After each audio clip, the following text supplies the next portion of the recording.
This has become a staple of Chinese life.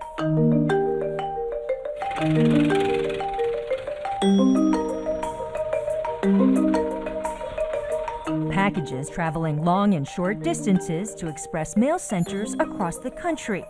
In 2013, more than half of the parcels in China were sorted, stacked, and eventually delivered to one of the 231 million online shoppers of e-commerce giant Alibaba.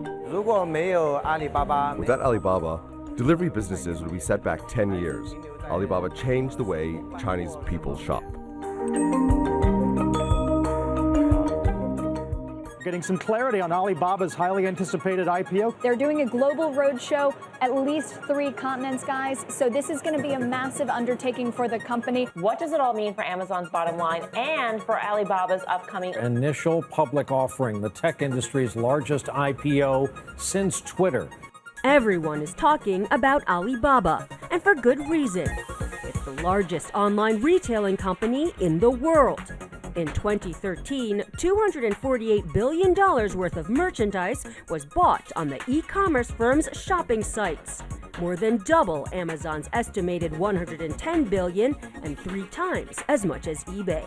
E-commerce in China is already a much bigger part of the Chinese economy than e-commerce is in the US. Offline shopping in China was not a comfortable experience. The tradition in China was to go to a state-owned store, you'd have to line up at one place, pay for something, you weren't sure what you were getting. Online shopping is very different in China than offline. There's a great consumer experience. If you buy something which you don't like, you have a lot of power to return it. So I think the Chinese consumers have really grown up online.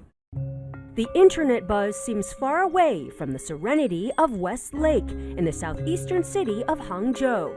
But this is where it all began, where Alibaba got its start and its founder, Jack Ma, first connected with the outside world.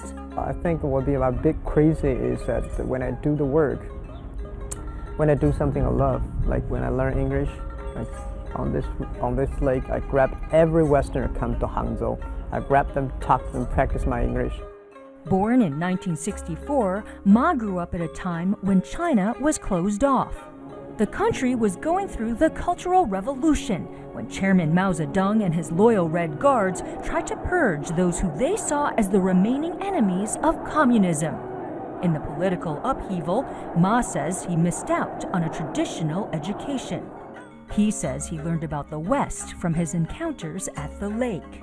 I never got any chance to study in a key primary school, key middle school, key senior high school. Never ever I had a chance to go there because I could never take good tests. Every time there's examination comes, I failed. However, he says repeated failure prepared him for the life of an entrepreneur. After getting into a local teachers institute, Ma became an English teacher. He tried and failed at starting an online version of the Yellow Pages before heading to Beijing to work in a department governing the internet. There, he was assigned to take an American visitor on a tour of the Great Wall. That visitor was Jerry Yang, the co-founder of Yahoo and later a major investor in Ma's company. In 1999, Ma returned to Hangzhou, where he decided to try his luck again, starting an internet company, one that would capitalize on China's role as the world's workshop. In this modest apartment, he founded Alibaba, a site that would allow small Chinese manufacturers to say open sesame to the world of global buyers. I asked everybody in the company, the startup we have, when we had 18 founders, and I asked everybody, now just to put your pocket money on the desk. Ma's determination attracted big investors, including Goldman Sachs and Japan's SoftBank, led by Masayoshi Son. Masayoshi Son and I met was just like 2 people fell into love for the first sight. And at that time, we choose investors, not investors choose us.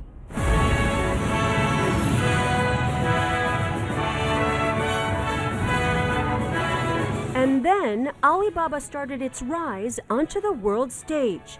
Jack Ma hired international staff, including former manager Porter Ehresmann, who produced this documentary about how Ma, through force of personality and charisma, built his e-commerce empire.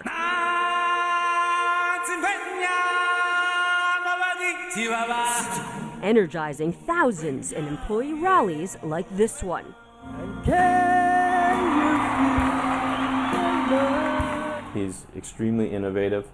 He's very much a team player where he builds an environment where people focus on the goal of the company rather than trying to please him. So Alibaba was a very open environment where I felt people could always throw out your ideas. You could always challenge management.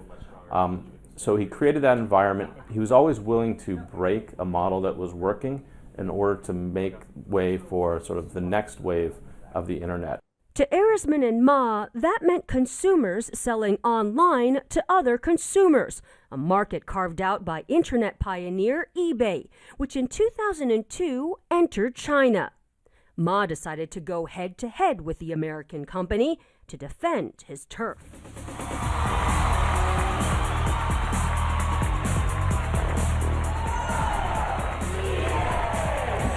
Well, year 2003, I received an email from my friend in USA. She said she's shopping, buy clothing on the eBay. And I was surprised, how can a girl buy clothes? Because in China, a girl usually tests 100 times before she buys a thing. You must test and test and then buy it. So I checked on the eBay. I suddenly realized that eBay and Alibaba are the same animals. If we don't go to the C2C marketplace, someday, with eBay's power, resources, they come to China, they'll kill us. So if we don't do that, they kill us. So it's better we do it. So Alibaba launched Taobao, which in Chinese means search for treasures. The site was similar to eBay's, but full of friendly icons and other features, popular with China's new online shoppers and sellers. At that time, many businesses were just getting used to the internet, so Ma's strategy was to offer his service for free while eBay charged fees. We give free service and customer test it. And our philosophy is always the same thing. Let's make our customer make money first. Only when they make money, we can make money. That's the Alibaba philosophy, that's the Taobao philosophy. Ma's strategy for Taobao defeated eBay here, but he also had to overcome another major hurdle in China, the prevalent culture of fraud. There was a lot of consumer mistrust. People didn't want to pay for goods until they physically held them in their hands because they were worried about fakes or just defective products. So Alibaba had to create a system of escrow that you would actually only release payments when you'd actually receive the goods. They also put into place a rating system so you can rate the merchants that are selling to you. So the big challenge for e-commerce in China was breaking down these barriers of trust, and it took them a long time, but Alibaba really made that happen. Now, 80% of all online shopping transactions in China go through Alibaba's sites, mainly through Taobao and Tmall, a business-to-consumer site full of shops for brands like Elle and Burberry. Alibaba's ambitions seem boundless. The company is starting to invest in tech companies all over the world, including messaging app Tango and mapping firm AutoNavi. And in 2014, Alibaba launched a shopping site in the US called 11 Main, a new competitor to Amazon. Should Jeff Bezos be afraid of Jack Ma? I think Jeff Bezos is certainly taking note of Jack Ma. Possibly could be afraid given what's happened before with eBay.